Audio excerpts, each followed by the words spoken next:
ഹരി ഓം. എല്ലാവർക്കും നമസ്കാരം. എല്ലാവർക്കും ശുഭസായാഹ്നം, സുസ്വാഗതം. ഭഗവത്ഗീത പഠന പരമ്പരയിലേക്ക് ഏവർക്കും സുസ്വാഗതം. ഒന്നാം അധ്യായം അർജുന വിഷാദയോഗം എന്ന ഭാഗമാണ് നമ്മൾ കണ്ടുകൊണ്ടിരിക്കുന്നത്. അതിൽ ഏകദേശം അവസാന ഭാഗത്തെത്താറായി.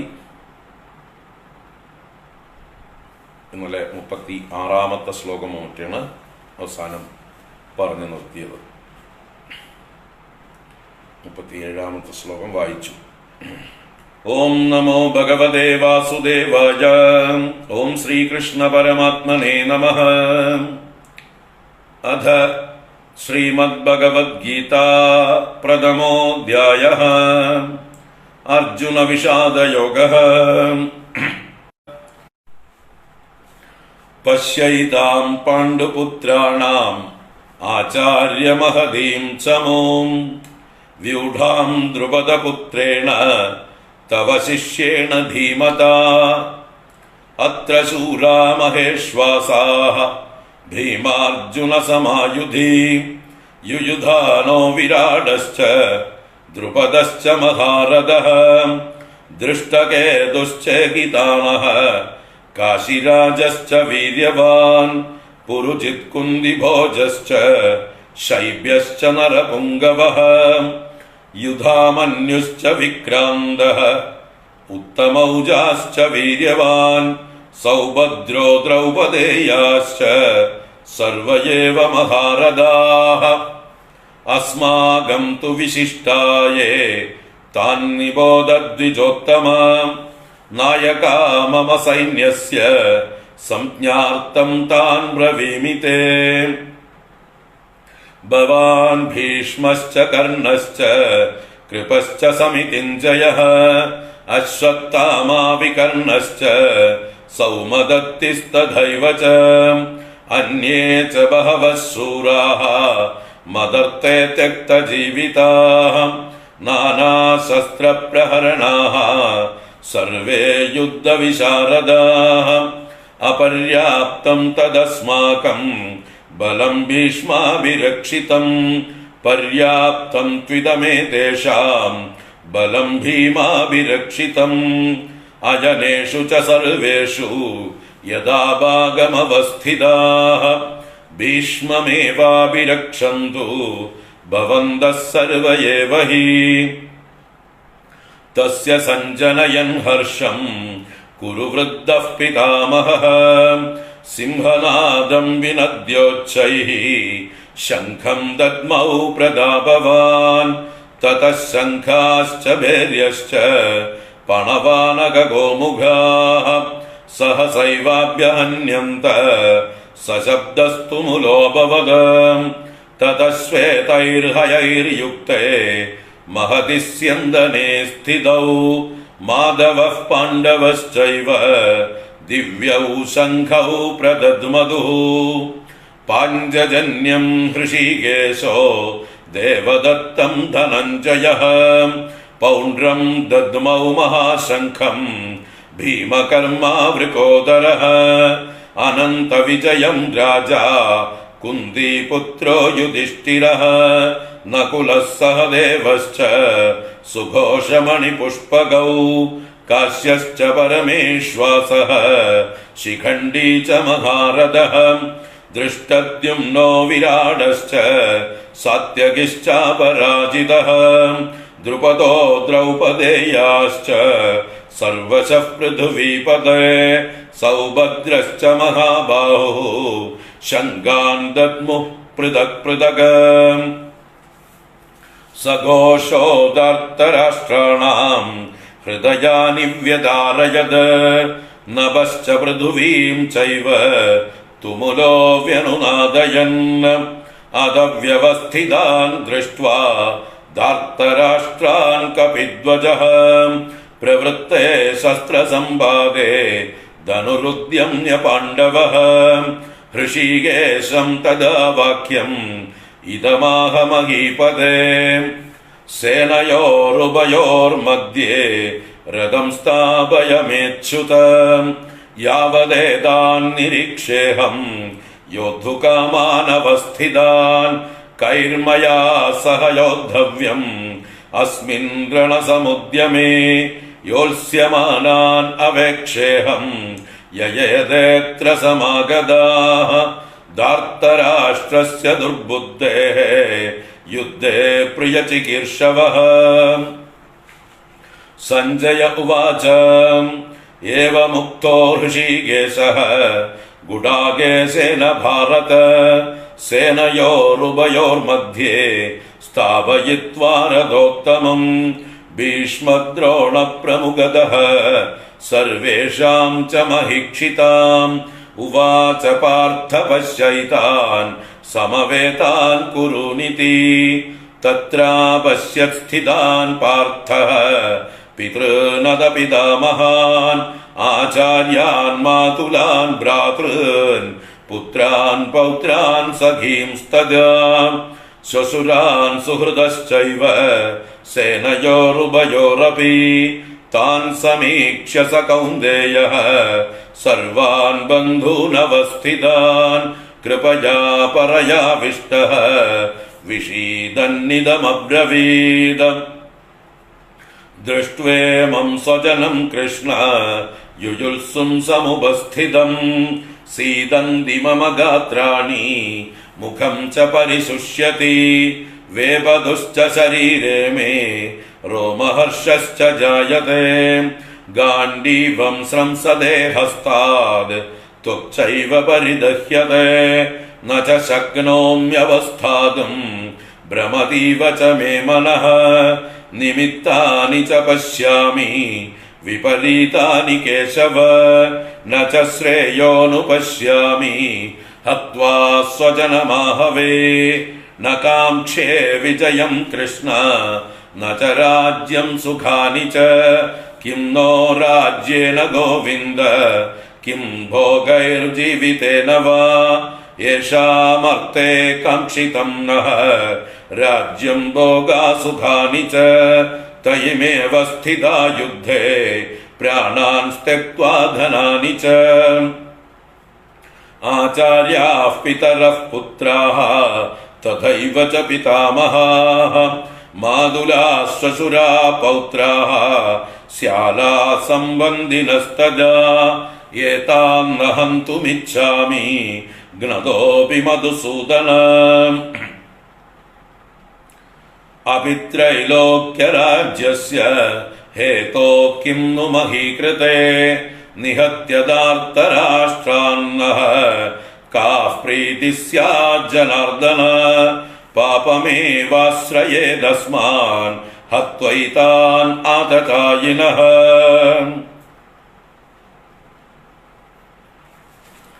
നാരായണ. ഇന്നലെ ഇതുവരെയാണ് കണ്ടത്.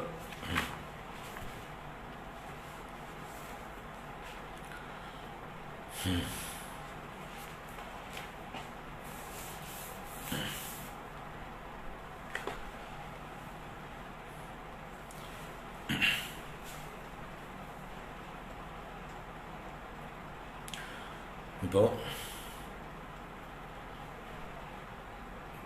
തൻ്റെ ബന്ധുക്കളോടാണ് യുദ്ധം ചെയ്യേണ്ടത് എന്ന് അറിഞ്ഞിട്ട് തന്നെയാണ് അർജുനൻ സേനാസന്നാഹങ്ങളൊക്കെ ചെയ്തു വന്നത്. പക്ഷെ എങ്കിലും ആ യാഥാർത്ഥ്യം മുമ്പിൽ വന്നതായിട്ടുള്ള സന്ദർഭത്തിൽ ആ യാഥാർത്ഥ്യത്തെ ഫേസ് ചെയ്യുമ്പോൾ അദ്ദേഹത്തിന് ഏതെല്ലാമോ സമ്മിശ്ര വികാരങ്ങളെ കൊണ്ട് അദ്ദേഹം മൂഢനായിത്തീരുന്നു. വികാര ആധിക്യം കൊണ്ട് അദ്ദേഹം തൻ്റെ ധർമ്മം, ലക്ഷ്യം എല്ലാം മറന്നുപോകുന്നു. എവിടെയൊക്കെയോ കേട്ടിട്ടുള്ള ഏതെല്ലാമോ സ്മൃതികൾ, അദ്ദേഹം പഠിച്ചിട്ടുള്ള പല സ്മൃതികളും അല്ലെങ്കിൽ അന്ന് കാലത്ത് നടപ്പുണ്ടായിരുന്ന പല ആചാരങ്ങളും അതൊക്കെ അദ്ദേഹത്തെ സ്വാധീനിച്ചുകൊണ്ട്, അതുമാത്രമല്ല ഏറ്റവും ഇവിടെ അർജുനനെ സ്വാധീനിച്ചിട്ടുള്ള കാര്യം, ഈ യുദ്ധത്തിന്റെ തലേ ദിവസം അവസാനമായിട്ട് ധൃതരാഷ്ട്രയുടെ ദൂതനായിട്ട് സഞ്ജയൻ വന്ന് പാണ്ഡവന്മാരോട് കുറെ കാര്യങ്ങൾ പറഞ്ഞിട്ടുണ്ട്. ആ കാര്യങ്ങളിൽ പെട്ടതാണ് ഇതെല്ലാം. ധൃതരാഷ്ട്രൻ കാരണവർ എന്നതായിട്ടുള്ള നിലയ്ക്ക് സഞ്ജയന്റെ മുഖാന്തരം തൻ്റെ പുത്രന്മാരായ പാണ്ഡവന്മാരോട് കൊടുക്കുന്ന ഉപദേശം പോലെ അവരെ യുദ്ധത്തിൽ നിന്ന് പിന്തിരിപ്പിക്കാനായിക്കൊണ്ട് യുദ്ധത്തിൽ ഉണ്ടാകാവുന്ന യുദ്ധത്തിന് ശേഷം ഉണ്ടാകാവുന്ന അനന്തര ഫലങ്ങളെ, വരും വരായികകളെ ഒക്കെ സൂചിപ്പിച്ചുകൊണ്ടുള്ള ഒരു ദൂതായിരുന്നു സഞ്ജയന്റെ ദൂത്. ആ സഞ്ജയന്റെ ദൂത് തന്നെയാണ് യുധിഷ്ഠിരനെയും അർജുനനെയും വല്ലാതെ സ്വാധീനിച്ചത്. അതുകൊണ്ട് തന്നെയാണ് യുദ്ധം ആരംഭിക്കുന്നതിന് മുമ്പേ തന്നെ യുധിഷ്ഠിരൻ കൗരവ സൈന്യങ്ങൾ നിരന്നു നിൽക്കുന്നത് ആദ്യം കണ്ട് വല്ലാതെ വിവശനാവുന്നതും, ആ സന്ദർഭത്തിൽ അർജുനനാണ് ഈ യുധിഷ്ഠിരനെ ധൈര്യം കൊടുത്ത് ധർമ്മബോധം കൊടുത്ത് ഉണർത്തിയത്. അവിടെ ഗീതോപദേശമൊന്നും വേണ്ടി വന്നില്ല. അർജുനന്റെ ഗീത മതിയായിരുന്നു യുധിഷ്ഠിരനെ ഉണർത്താൻ. അപ്പോൾ ആള് ഏട്ടനെ ഉപദേശിക്കാൻ മിടുക്കനായിരുന്നു അർജുനൻ. ഏട്ടനെ ആവേശഭരിതനാക്കി യുദ്ധത്തിന്റെ മുന്നിലേക്ക് നയിച്ചു. അതൊക്കെ സാധിച്ചു. പക്ഷെ ഇവിടെ ഇപ്പോൾ അവസാന നിമിഷം താൻ ആ യാഥാർത്ഥ്യത്തെ നേരിടുന്നതായിട്ടുള്ള സമയത്ത് തൻ്റെ ഉള്ളിലുള്ളതായിട്ടുള്ള ഈ ദൗർബല്യമെല്ലാം പുറത്തേക്ക് വരികയാണ്. സ്നേഹപാശങ്ങൾ, മമതാ ബന്ധങ്ങൾ, അതുപോലെ തന്നെ ധർമ്മത്തെക്കുറിച്ചിട്ടുള്ള കൺഫ്യൂഷൻ. അർജുനനെ പറഞ്ഞിട്ട് കാര്യമില്ല. അന്നത്തെ വിദ്യാഭ്യാസം ദ്രോണാചാര്യരും കൃപാചാര്യരും കൊടുത്തിരുന്നതും ഭീഷ്മരുടെ നേതൃത്വത്തിലുള്ള അന്നത്തെ രാജാക്കന്മാരുടെ ഭരണവ്യവസ്ഥകളും അന്നത്തെ ജനങ്ങളുടെ ഇടയിൽ ഒരു മൈൻഡ് സെറ്റ് ഉണ്ടാക്കിയിട്ടുണ്ട്. ആ ഒരു യുഗധർമ്മം എന്ന് പറയാം. യുഗധർമ്മം എന്നാണ് അതിന് പറയുക. അത് സനാതനധർമ്മം അല്ല. കാലാകാലങ്ങളിൽ യുഗധർമ്മങ്ങൾ മാറും, സനാതനധർമ്മം മാറില്ല. അപ്പോൾ ആ ദ്വാപരയുഗത്തിന്റെ അവസാന കാലമായപ്പോഴേക്കും സമൂഹത്തിന്റെ ഒരു മൊത്തത്തിലുള്ള ഒരു മൈൻഡ് സെറ്റ്, ആചാരങ്ങള്, ആറ്റിറ്റ്യൂഡുകള്, അതൊക്കെ ഒരു കോൺക്രീറ്റ് ആയിട്ട് രൂപീകൃതമായിട്ടുണ്ട്. ഇപ്പോ നമ്മുടെ സമൂഹത്തിൽ ഒരു മൈൻഡ് സെറ്റ് ഉണ്ടല്ലോ, ഈ കാലത്തിൻ്റെതായിട്ടൊരു മൈൻഡ് സെറ്റ്. 100 കൊല്ലം മുമ്പ് ഇതായിരുന്നില്ലല്ലോ മൈൻഡ് സെറ്റ്, അതിന് 100 കൊല്ലം മുമ്പ് അതായിരുന്നില്ലല്ലോ മൈൻഡ് സെറ്റ്. ഇനി 100 കൊല്ലം നമ്മുടെ കാലശേഷം നമ്മുടെ വരും തലമുറകൾക്ക് ഇതായിരിക്കില്ലല്ലോ. നമ്മൾ തന്നെ ജനറേഷൻ ഗ്യാപ്പ് കാണുന്നുണ്ടല്ലോ. നമ്മുടെ അച്ഛനമ്മമാരും മുത്തശ്ശന്മാരും ജീവിച്ച ആചാരാനുഷ്ഠാനങ്ങളും ശൈലികളും ഒന്ന് വേറെ, നമ്മൾ അതിൻ്റെ നടുവിൽ ജീവിച്ചുകൊണ്ടിരിക്കുന്നു. നമ്മുടെ വരും തലമുറകൾ, നമ്മുടെ മക്കളും നമ്മുടെ പൗത്രന്മാരും അവര് പുതിയൊരു സിസ്റ്റത്തോടാണ് ഇഴുകിച്ചേർന്നിരിക്കുന്നത്. അപ്പൊ നമ്മുടെ മൈൻഡ് സെറ്റേ അല്ല അവരുടെ മൈൻഡ് സെറ്റ്. അപ്പൊ ഇതിങ്ങനെ മാറിക്കൊണ്ടിരിക്കുന്നതാണ് കാലാകാലങ്ങളിൽ യുഗധർമ്മം എന്ന് പറയുന്നത്. ആ യുഗധർമ്മത്താൽ വളരെയധികം സ്വാധീനിക്കപ്പെട്ടവനാണ് ഇപ്പോ അർജുനൻ.